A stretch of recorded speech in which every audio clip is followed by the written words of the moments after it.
जैसा कि आप लोग जानते हैं, 100 को अकेले क्यों नहीं छोड़ा जाता। गरुड़ पुराण के हिसाब से कहा जाता है कि जो धरती पर जन्म लिया है उसे एक न एक दिन धरती छोड़कर अवश्य जाना ही होगा। और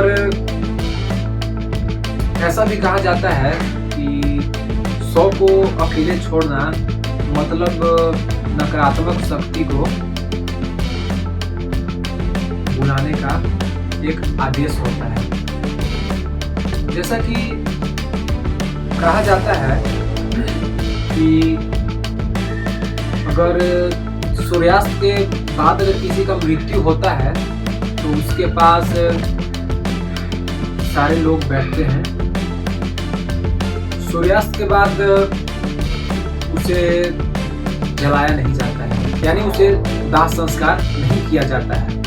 और आप लोगों को पता होगा कि हिंदू धर्म में दाह संस्कार किया जाता है। और सूर्यास्त के बाद उस बॉडी को सामने सारे उसके फैमिली लोग जो होते हैं या अगल बगल पड़ोस होते हैं उसके साथ रात गुजारते हैं। उस 100 को अकेला नहीं छोड़ते। मैं रवीश कुमार आप लोग के साथ आज इस वीडियो में इसी पर हम लोग बात करेंगे कि 100 को अकेला रात में क्यों नहीं छोड़ते या फिर 100 को अकेला क्यों नहीं छोड़ते। तो आप लोग जरा गौर से सुनिएगा। 100 को अकेला इसलिए नहीं छोड़ा जाता है कि कहा जाता है गरुड़ पुराण में कि अगर आप 100 को अकेला छोड़ दो तो कुत्ते सियार जो भी हो अगर उसे नोच दे या उसे खरोच पहुंचा दे तो उसे मृत्यु लोक में प्रवेश नहीं किए दिया जाता है। वह एक मतलब अछूत का मान हो जाता है। ऊपर में भी अछूत और छूत का मान चलता है, ऐसा गरुड़ पुराण में बोला गया है। तो उसके साथ इसीलिए जो होते हैं उसके साथ बैठकर के रात गुजारते हैं ताकि उसे कोई चीज जानवर हो कुछ भी चीज उसे खरोच ना पहुंचाए। और आप लोग देखे होंगे वो 100 को नहलाया जाता है और उस 100 को जब नहलाया जाता है तो उसे गीला मतलब जिसे उसे झींगा नहीं छोड़ते हैं। अगर उसे झींगा छोड़ दे तो वो बांस मारने लगता है और उस बांस से जो भी नकारात्मक शक्ति होती है वो घर में प्रवेश करने का कोशिश करता है और जब प्रवेश कर जाए तो घर को बर्बाद करके छोड़ता है। नकारात्मक शक्ति बहुत ही ताकतवर होती है, ऐसा मैं नहीं बोल रहा हूँ, गरुड़ पुराण के हिसाब से बोला जाता है। और आप लोग एक बात और जानिएगा, जैसे कि रात में अगर आप 100 को अकेला छोड़ दें तो उसके साथ क्या होगा। जब अगर उसे हम रात में अगर अकेला छोड़ दें वहाँ पे जब कोई ना रहे तो नकारात्मक शक्ति उसमें प्रवेश करेगी और गरुड़ पुराण के हिसाब से 5 लोगों को लेकर जाएगा, यानी कि तय है कि 5 लोग उस गांव में मरे हैं।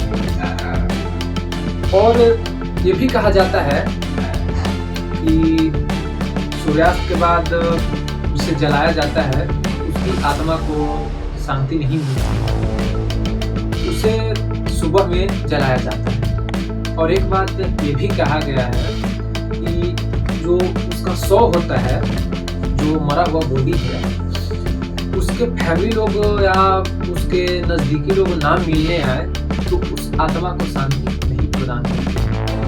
आप जब तक उससे ना मिले तब तक उसकी आत्मा भटकती रहती है।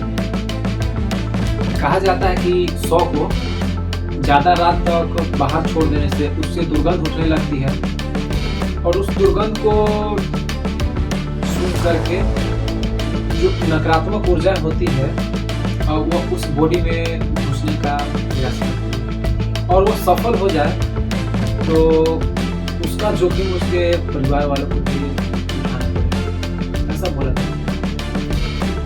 और ये भी कहा जाता है कि उस मरा हुआ सौ से जो आत्मा निकलती है वो उस बॉडी के आसपास ही रहती है और वो अपने परिवार वालों को देखती है और उसके सामने, जैसा कि जिसका उसका बेटा हो या फिर कोई बहुत ही खास हो, उससे मिलने नहीं आया तो उस आत्मा को शांति नहीं मिलती और वो आत्मा धीरे धीरे करके समझती है कि मैं अब जा रहा हूँ।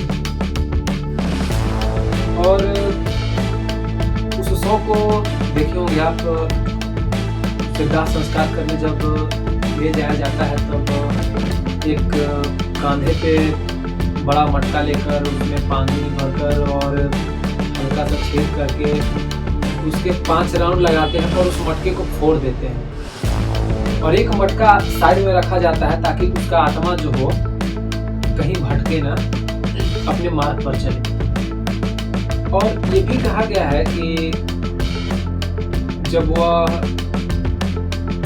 पूरी तरह से पूजा पाठ उसका जो आते हैं ब्राह्मण लोग, उसकी अगर सही और सटीक तरीके से पूजा पाठ अगर ना की जाए तो उसका आत्मा उसके घर में 12 दिनों तक है।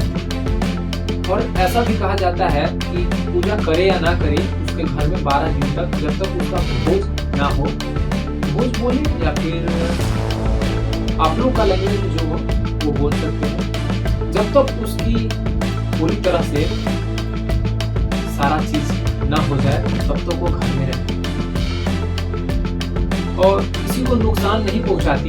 यह गरुड़ पुराण में बोला गया है, तो किसी को नुकसान नहीं पहुंचाती, बस वो देखती है कि मेरा क्या चल रहा है और उसका सटीक तरीके से अगर कोई चीज ना किया जाए तो उसका जो है उसका अगला जन्म किसी जानवर में हो या फिर किसी बेकार चीज में हो, ऐसा बोला जाता है।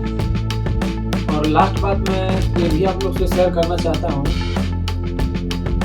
कि उस शव के पास अगर धूप अगरबत्ती और दिए ना जलाई जाए तो नकारात्मक ऊर्जा उसमें प्रवेश कर जाती है और इसलिए जलाया जाता है कि उससे वातावरण शुद्ध रहे और उसके पास नकारात्मक ऊर्जा ना आए। तो चलिए मिलते हैं हम अगली वीडियो में, तब तक के लिए बाय बाय। रवीश कुमार का चैनल को सब्सक्राइब कर लीजिएगा। मिलते हैं नेक्स्ट वीडियो, बाय बाय, जय।